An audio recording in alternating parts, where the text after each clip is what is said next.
The first one is Epic Games is introducing a new child-friendly account type to make online play safer. So they're introducing what they're calling cabined accounts for Fortnite, Rocket League, and Fall Guys.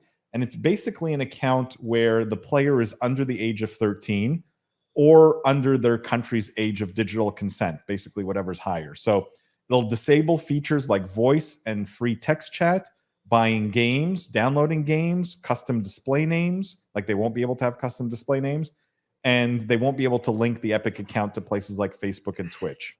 Some of these can be reactivated, but only by the parents, essentially, with the kids able to ask for permission. So it's a new kind of account. It's a more restricted account targeted specifically at under 13-year-olds. Curious what you guys think of this. I thought at first glance it seemed clever, but I have some thoughts on it. Jeff, maybe start with you. I don't know if you have thoughts on cabined accounts. Cabined accounts. It's a weird name. It is. I think it overall makes sense. I mean, certainly, like, I think, whenever we do stories like this, I think anything that companies can do to kind of make the online environment safer for kids, particularly a game like Fortnite, where like you are, like we talked about earlier, getting a younger audience. I think having those options, at least for parents, is important. You have plenty of 8-10-year-olds playing on Fortnite, and they could be playing with adults who knows what. So I think the better like mechanisms that we have to protect against any nefarious action is better. So I'm curious to hear your take, Paul. I feel like mine is very down the fairway. Like I don't think there was that much of interest there, but it seems like you maybe had something in mind that's maybe more interesting. I mean, the thing I had in mind is maybe a little bit. I don't know what the right word is, but I look at it and I go, is this, they spent development time and effort on this, right? So what's the reason behind it?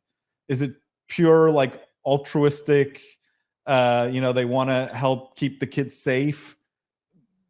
Feels like maybe that's the like, maybe it's that. And it could be like money driven essentially, because they know if there's a bad story that comes out about a kid that has, got into trouble in some way with a non-cabined account, that this prevents, potential future litigation or things like that. So it could be just like avoiding future risk.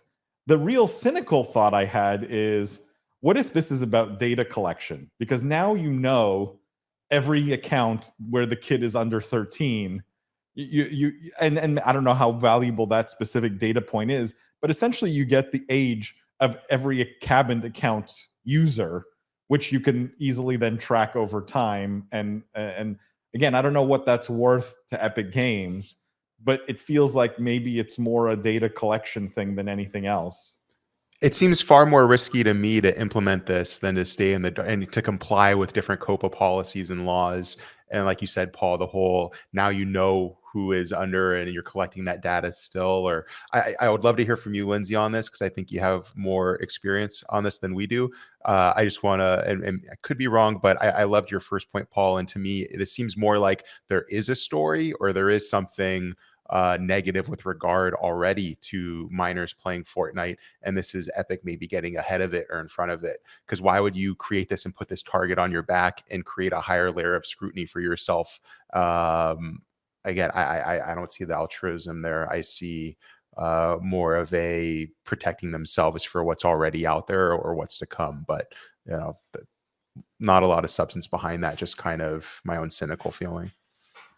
Well, to both of your points, though, too, it could be a way for Epic to develop more adult-based content that they may want to put forth, considering their brand is heavily weighted towards children. This might be a better way for them to segment their audience and start producing two different types of content, or more mature content for certain audiences, while still allowing parents and other people who may be in that child's life to not allow them to see that. So it could be like we're trying to grow up I don't know if grow up is the right word, but we're trying to split off our audience so that we can create grown-up content, which is something in identity that they're struggling with right now, as Fortnite is definitely known as the game for 10-year-olds. So while I think that your point about this is not done out of altruism is correct. I don't necessarily agree that it is a point just trying to get ahead of something negative. It absolutely could be that, and I'm not denying that, but I think it also could be a way for them to develop and grow and move forward in the types of things that they're producing. When it comes to the data privacy, data collection side, that part, I mean, that did pique my interest immediately when you brought up this story, Paul. I would be very curious to see what is done with that. My inclination is that, like Jimmy and you both noted, that placing people into these categories actually does put stricter scrutiny on how you comply with things like COPA and all the other laws that are in place to protect children. So it doesn't bode well for them to do extra data collection or be less secure with what they're doing with these users. It only is positive for them to be more secure or to increase their limitations or whatever they're doing, because it could very quickly invite in a lawsuit. So I don't necessarily have as much concerns that they're going to use that in a nefarious way. But I would be curious to know more about what people are signing up for when they choose to have their kid be this type of user and what that language says, because I obviously don't know that without reading it.